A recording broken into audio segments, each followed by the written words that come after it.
Imaginemos por un momento una metrópolis de la antigüedad. Estamos hablando de 450 acres de calles supervibrantes, mercados repletos, edificios monumentales. Una ciudad enorme para la época, ¿sí? Enorme. Y todo esto protegido por no una, sino tres murallas colosales de piedra maciza. O sea, es una fortaleza que el mundo entero considera básicamente inexpugnable. Totalmente inexpugnable. Pero claro, hay un detalle. El aire huele a humo. Huele a desesperación, porque esta gigantesca capital no está siendo destruida por un ejército invasor. A ver, al menos no todavía.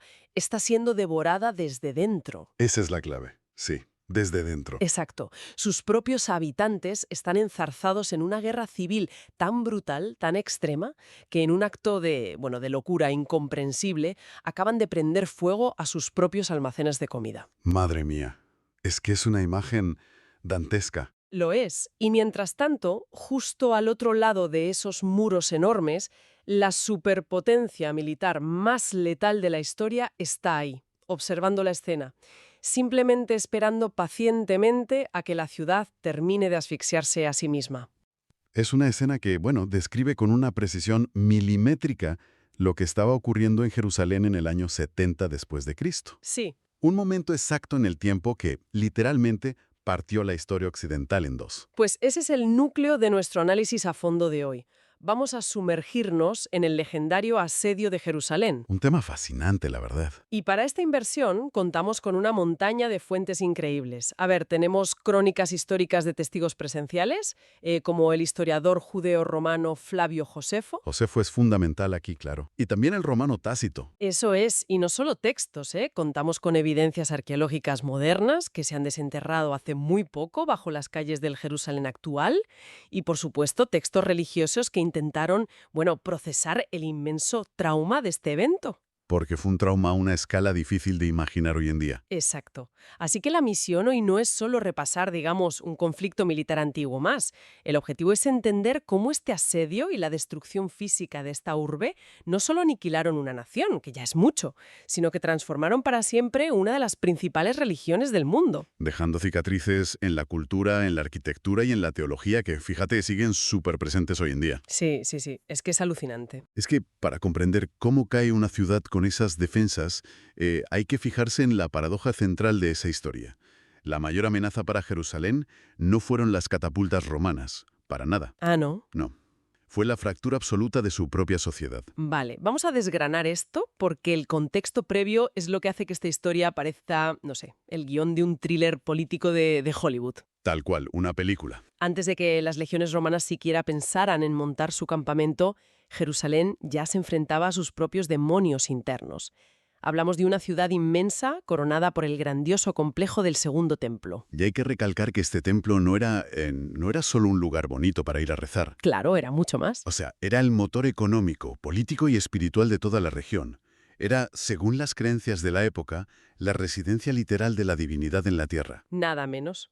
Pero resulta que en el año 66 estalla la gran revuelta contra Roma. Expulsan a la guarnición imperial y aquí viene lo fuerte. En lugar de unirse para preparar la respuesta de Roma que iba a llegar sí o sí, los rebeldes se dividen.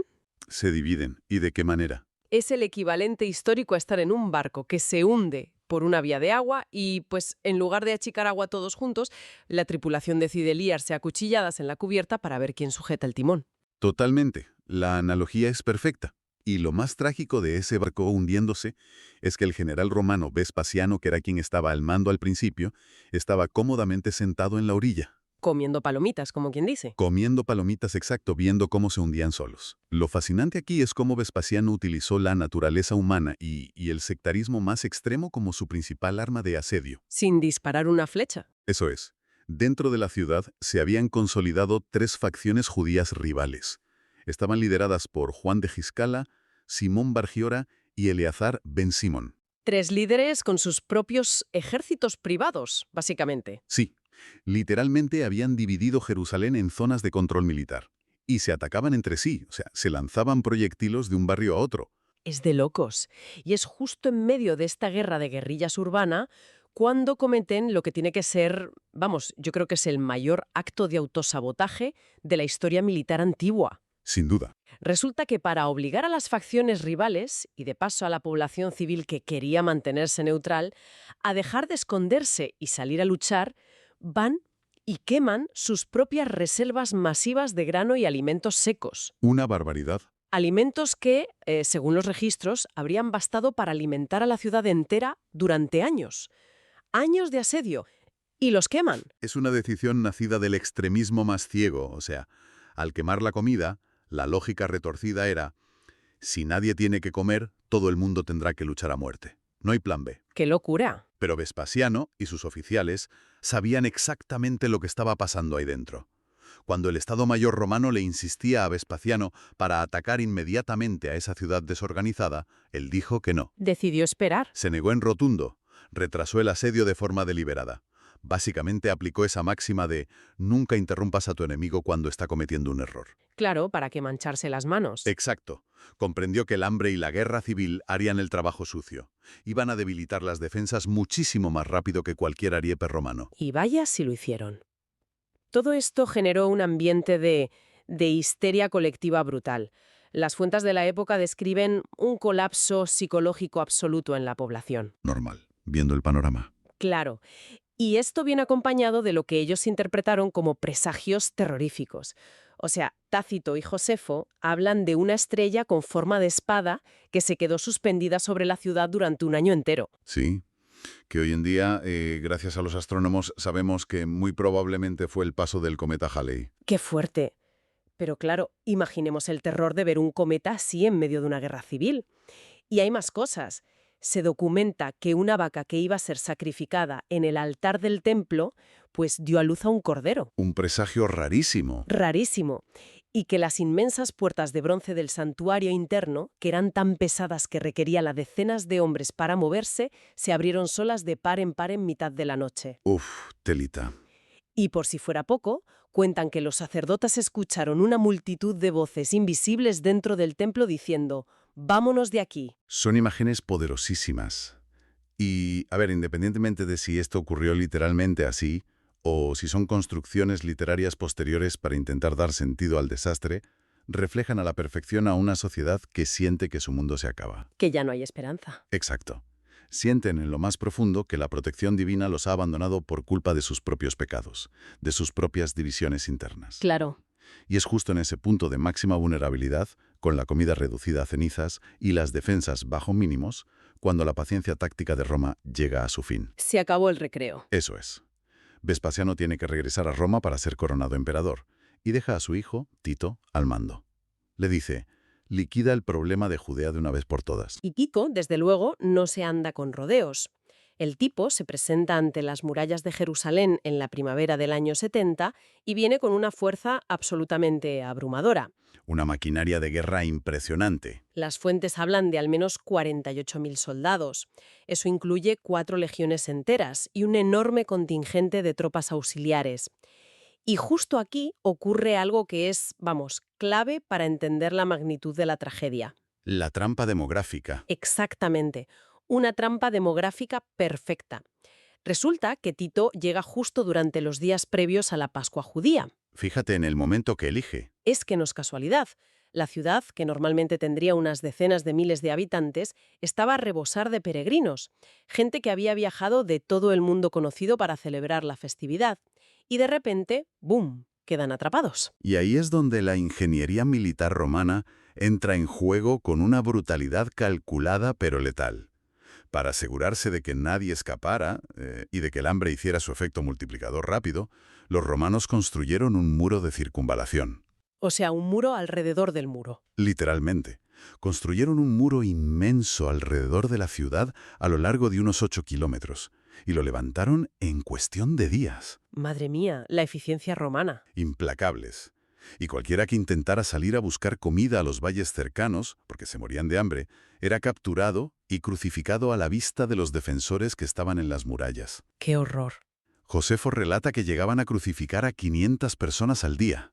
O sea, hasta el punto de que a los soldados romanos se les acabó la madera y el espacio físico para poner más cruces. Es que, al escuchar las cifras de bajas que da Josefo, porque él afirma que murieron 1.100.000 personas, la reacción inmediata de cualquiera es pensar, A ver, esto es logísticamente imposible para una ciudad antigua. Y lo es, lo es. Los historiadores y demógrafos modernos están de acuerdo en que la cifra real es menor, estimando los muertos en unas decenas de miles. Pero es que, francamente, incluso ajustando las cifras a la realidad demográfica, sigue siendo una masacre a una escala industrial incomprensible. El hambre dentro de la ciudad sitiada alcanzó unos niveles que desafían la cordura. Totalmente. Las fuentes describen a ciudadanos desesperados, escarbando en las alcantarillas en busca de algún resto, masticando cinturones de cuero, las correas de los escudos o puñados de heno viejo. Sí, y las crónicas no escatiman en detalles macabros para ilustrar este descenso a los infiernos. Hay una historia que destaca especialmente por lo perturbadora que es, la historia de María de Perea. Uf, sí, esa historia es durísima. Mucho. Era una mujer de la élite adinerada que había buscado refugio en la ciudad.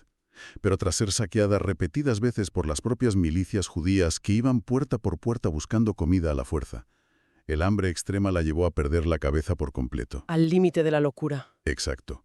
Y cometió canibalismo con su propio hijo lactante. ¡Qué barbaridad! Y lo peor es que cuando los milicianos entraron a su casa, atraídos por el olor a carne asada, descubrieron la escena y huyeron horrorizados. Ni ellos pudieron soportarlo. Este relato se usa mucho en los textos antiguos para demostrar que Jerusalén, en el fondo, ya había muerto moralmente antes de que los romanos atravesaran la última muralla. Es que ya no quedaba humanidad ahí dentro. Y bueno, tras meses de un asedio asfixiante y de combates urbanos sangrientos, o sea, luchando bloque por bloque, casa por casa, las defensas finalmente colapsan en pleno verano, en el mes hebreo de Av. El momento crítico. Y llegamos al clímax de esta historia, la toma y el incendio del segundo templo.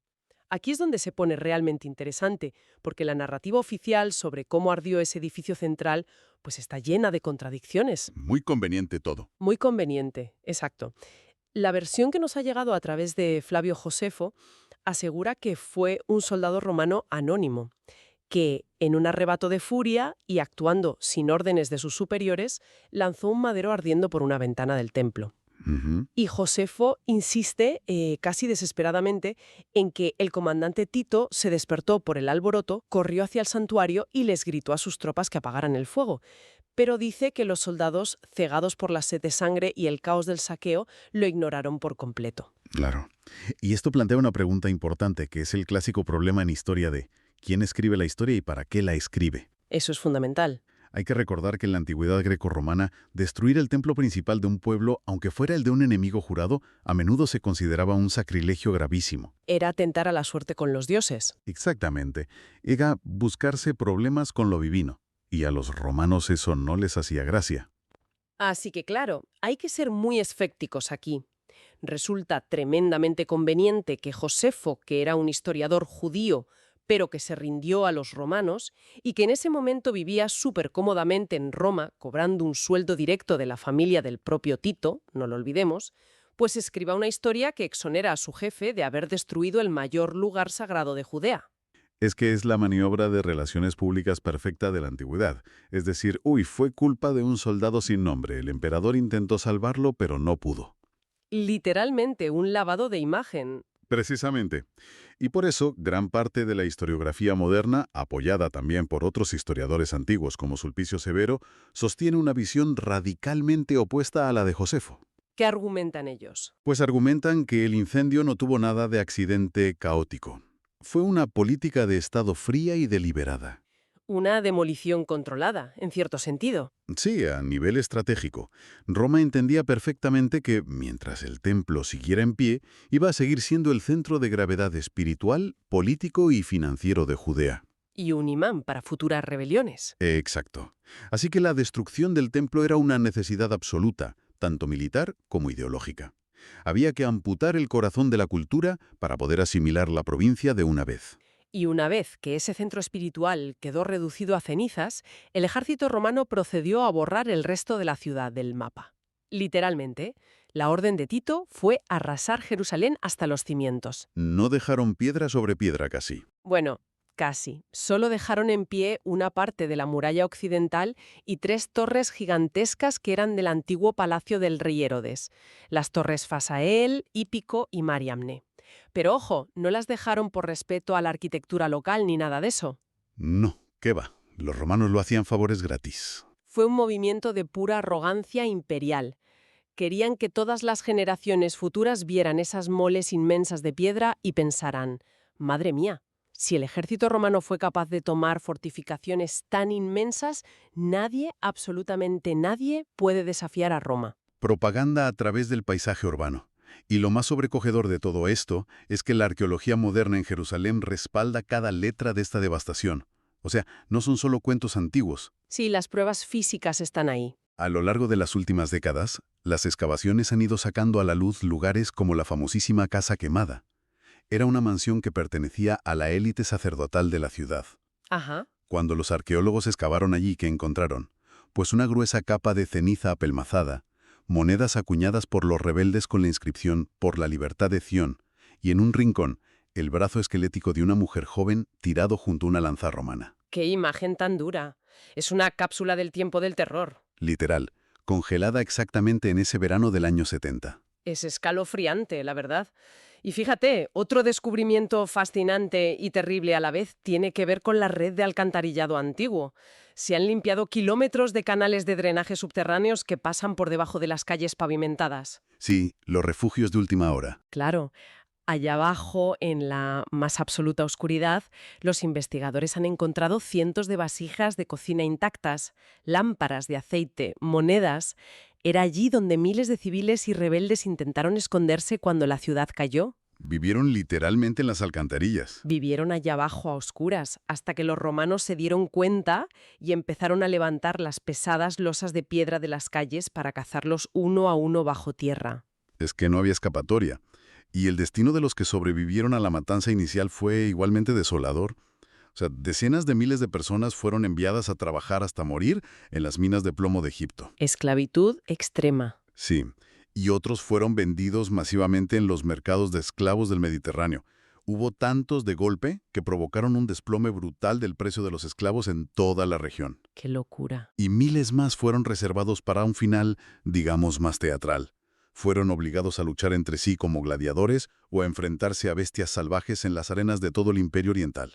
¿Y todo esto para qué? Simplemente para entretener a las tropas victoriosas de Tito durante su viaje de vuelta.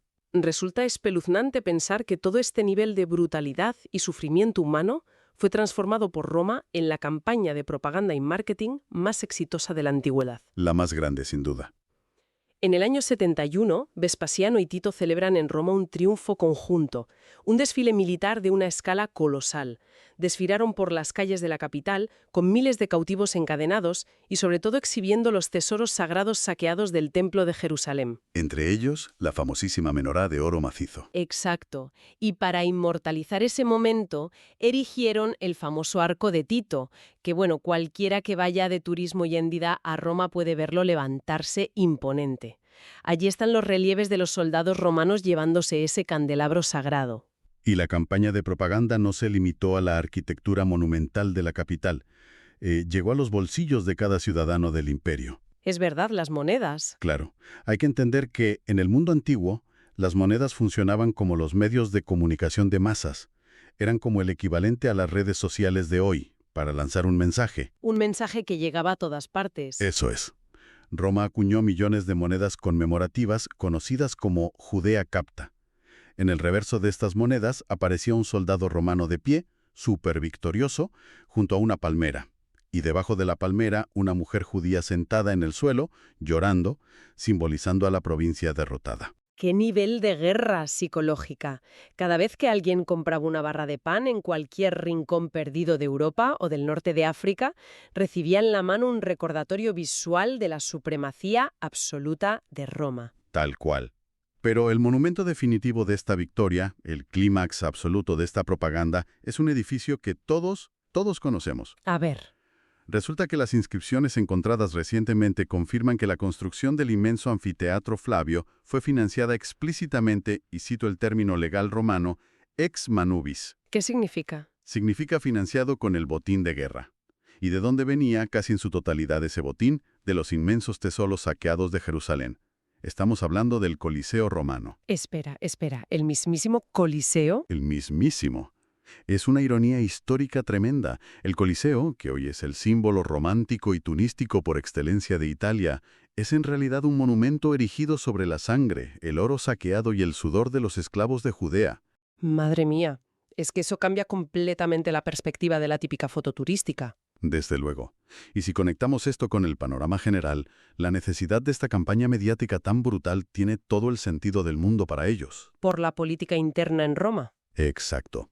Hay que recordar que la dinastía de Vespasiano y Tito acababa de hacerse con el poder absoluto en Roma tras el llamado Año de los Cuatro Emperadores, que fue un periodo de guerra civil desastrosa. O sea, necesitaban validar su reinado rápido. Sí, porque Vespasiano no procedía de la antigua nobleza patricia. Era un general de origen relativamente humilde. Necesitaba desesperadamente un golpe de efecto. Una victoria gigante. Una victoria incontestable que atrajera riquezas inimaginables al tesoro público y convenciera al Senado y a la plebe de que los dioses favorecían a su nueva familia imperial. La masacre de Jerusalén fue, pura y simplemente, el billete de la dinastía Flavia hacia la legitimidad imperial. Y mientras Roma se bañaba en oro y celebraba fiestas espectaculares, los supervivientes del bando derrotado se enfrentaban a un abismo aterrador. A ver, el mundo tal y como lo habían entendido siempre había dejado de existir. Literalmente se evaporó. Hay que explicar por qué la pérdida del templo era tan devastadora a nivel profundo. En aquel entonces, el judaísmo no era una religión de ir a rezar a cualquier parte y ya está. Era un sistema profundamente ligado a un lugar geográfico específico. Al templo y solo al templo. Exacto. Sin templo no había altar. Y sin altar no había sacrificios de animales. Sin sacrificios, los sacerdotes se quedaban sin función alguna. Y el perdón de los pecados, tal y como dictaban sus leyes antiguas, quedaba completamente en el aire. Era una crisis existencial sin precedentes. Total. ¿Cómo sobrevives como pueblo cuando el centro literal de tu universo físico es borrado de la faz de la Tierra? Es que es una paralización total del hardware religioso. No funciona nada. Y la respuesta a esa crisis extrema nos deja una de las historias de supervivencia intelectual más extraordinarias que existen. Es que esta parte me encanta. Es alucinante. Las fuentes rabínicas cuentan que, durante los peores momentos del asedio romano, un anciano erudito llamado Yohanan ben Zakkai se dio cuenta de que los extremistas de dentro de la ciudad los iban a llevar a la aniquilación total. Era evidente. Así que tomó una decisión radical, fingió estar gravemente enfermo y luego dejó correr el rumor por la ciudad de que había muerto. Me encanta esta historia, ¿eh? Parece sacada de una película de espías o de un atraco perfecto. Es increíble, de verdad. Como la ley judía prohibía enterrar a los muertos dentro de las murallas sagradas, sus discípulos lo metieron en un ataúd y convencieron a los guardias rebeldes, a los extremistas, para que les dejaran salir de la ciudad a darle sepultura. ¿Lograron cruzar las puertas? Sí. Y una vez cruzadas las líneas enemigas, Yohanan salió del ataúd, se dirigió directo al campamento romano y logró una audiencia con el mismísimo Vespasiano. ¡Qué audacia! Muchísima. Y allí, mediante una combinación de diplomacia exquisita y predicción política, consiguió que el general romano le concediera un pequeño favor. ¿Qué le pidió? Permiso para establecer un humilde, pequeñísimo centro de estudio en una localidad costera llamada Yavne. Solo eso. Y fíjate, esa pequeñísima concesión cambió la historia del mundo. Al abandonar las ruinas humeantes de la capital y centrarse en el estudio en Yavne, Yohanan ben Zakkai orquestó un giro, magistral. Un reinicio del sistema. Totalmente. Es como si, Internet colapsara mañana a nivel global y un grupo pequeño de ingenieros lograra reconstruir toda la red de comunicaciones, basándose solo en el código abierto que tenían guardado en la memoria. Una metáfora perfecta. El judaísmo pasó de ser una religión atada a un edificio masivo de piedra y a los sacrificios de sangre, a convertirse en una religión descentralizada. Basada en el texto. Eso es, basada en el estudio de los textos sagrados, en la oración en pequeñas sinagogas locales y en la práctica de la justicia social. Transformó el judaísmo en algo portátil, que es lo más importante. Al codificar las leyes y tradiciones en textos como la Mishnah y más tarde en el Talmud, la religión pudo viajar en las mentes y en los libros de los exiliados allá donde fueran. Se volvieron indestructibles, en cierto modo. Sí, pero claro, Para que esa transición funcionara psicológicamente, también tuvieron que darle sentido al desastre teológicamente. No podían simplemente decir, Roma era más fuerte. Necesitaban un porqué. Exacto. El Talmud posterior concluye que el segundo templo no fue destruido por la invincibilidad de las legiones romanas. Afirman que cayó debido al Sinat Hinam. ¿Qué significa exactamente? Es un concepto hebreo que se traduce como odio infundado. A través de historias sobre vecinos que se humillaban públicamente por puro orgullo, los sabios enseñaron que fue esa falta de empatía y la división interna lo que provocó que la protección divina se retirara. O sea, Roma solo entró porque ellos abrieron la puerta con su odio. Esa es la lección teológica. Roma fue solo el instrumento. Esa lección de que el verdadero enemigo era la discordia interna se convirtió en el pegamento de la diáspora. Y la memoria de esa pérdida enorme se institucionalizó. Incluso hoy en día, o sea, casi 2000 años después, el trauma de ese asedio sigue muy vivo. Muy vivo y muy presente en las costumbres. Se conmemora cada año en el Día de Duelo Nacional Judío, Tisha B'Av, mediante el ayuno y la lectura del Libro de las Lamentaciones. Y luego está esa costumbre tan famosa, tan agridulce, de que el novio rompa una copa de cristal con el pie al final de las bodas judías. El famoso sonido del cristal roto. Eso es. Es un recordatorio físico y sonoro de que incluso en los momentos de mayor alegría personal imaginable en la vida, el mundo sigue fracturado y la destrucción de Jerusalén no ha sido olvidada. Es que es fundamental entender el contexto emocional de cómo se procesó todo esto. En las décadas posteriores a la Guerra Civil y la caída, surgió toda una ola de literatura apocalíptica, como por ejemplo el segundo libro de Baruch. ¿Y qué cuentan esos textos? Pues al leerlos no encuentras crónicas militares frías sobre tácticas romanas. Encuentras el grito desgarrador de una sociedad entera que intenta entender por qué el mal parece triunfar, mientras los justos lo pierden todo. Un intento de procesar el luto. Sí, funcionó como una terapia colectiva brillante. En lugar de permitir que toda esa amargura los llevara a la asimilación total o simplemente a desaparecer de la historia, el inmenso trauma generó una resiliencia cultural de acero. Aceptaron que las piedras del templo se habían convertido en polvo, pero se negaron en rotundo a perder su identidad. Se adaptaron para sobrevivir. Entonces, ¿qué significa todo esto al ponerlo en perspectiva? Si analizamos todo lo que hemos explorado hoy a fondo, el asedio del año 70 es una historia de dualidades muy extremas. Desde luego. Por un lado, es la advertencia más cruda y atemporal que existe sobre cómo la radicalización política y la incapacidad absoluta de encontrar consenso pueden destruir una sociedad desde dentro, mucho antes de que el enemigo cruce la puerta. El peligro de la polarización extrema. Exacto. Pero, al mismo tiempo, es quizá la mayor epopeya de reinvención cultural que conocemos en la historia. Hay una ironía poética aquí. El Imperio Romano construyó monumentos físicos colosales y acuñó millones de monedas para celebrar a bombo y platillo que habían borrado a Judea de la historia. Y sin embargo, El pueblo derrotado construyó un monumento inmaterial hecho de palabras, leyes y memoria colectiva, un monumento que sigue vivo y prosperando milenios después de que el último emperador romano exhalara su último aliento. es una reflexión muy acertada. Y por eso estas historias antiguas siguen siendo fundamentales para nosotros hoy. O sea, nos enfrentan a los peligros reales de la retórica extremista del o estás conmigo o estás contra mí. Sí, una lección que no envejece. Nos demuestran los mecanismos increíbles que tienen las culturas humanas para procesar el dolor a nivel masivo y reconstruirse. Y sobre todo, nos obligan a recordar que el mundo en el que vivimos, nuestros sistemas de valores éticos e incluso los edificios icónicos que visitamos en nuestras vacaciones en Europa, están cimentados literalmente sobre las cenizas y los traumas de conflictos muy antiguos. La historia nunca es solo el pasado, está en los cimientos de hoy. Totalmente. Pues mira, para cerrar este análisis a fondo, hay un pequeño detalle, una nota a pie de página en los textos antiguos, que me parece el pensamiento final perfecto para llevarnos a la reflexión. A ver, cuéntame. Sabemos que, muchas décadas después de la destrucción, el Imperio Romano prohibió terminantemente la entrada de judíos a Jerusalén. Pero hacían una cruel excepción. Ah, sí, el día de luto. Eso es. Un único día al año, en la fecha de Tisha B'Av, se les permitía atravesar las ruinas de su antigua capital siempre y cuando pagaran una tarifa especial a los soldados romanos, simplemente para tener el derecho a llorar frente a las piedras de los muros destruidos. Es una imagen que hiela la sangre. Cobrar entrada para llorar tus propias ruinas. Él adora. Pero nos obliga a plantearnos una ucronía fascinante. Pensemos en ese momento crítico del año 68, antes de que las legiones de Tito terminaran el inmenso muro de asedio. ¿Vale? ¿Qué habría pasado si las tres facciones rebeldes no se hubieran dejado llevar por el sectarismo más ciego? Si hubieran colaborado. Exacto.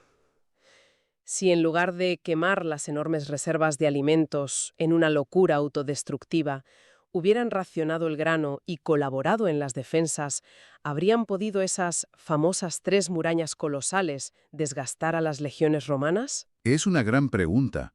Los romanos no aguantaban asedios eternos. Claro. Si aquel barco no se hubiera saboteado a sí mismo desde dentro, obligando quizás a Roma a buscar un tratado de paz para no perder prestigio, ¿cómo sería el mapa político, cultural y religioso de todo el mundo occidental hoy en día? Madre mía, cambiaría absolutamente todo. Es una pregunta vertiginosa, un eco en el tiempo que altera todo lo que damos por sentado y una idea fantástica para seguir dándole vueltas.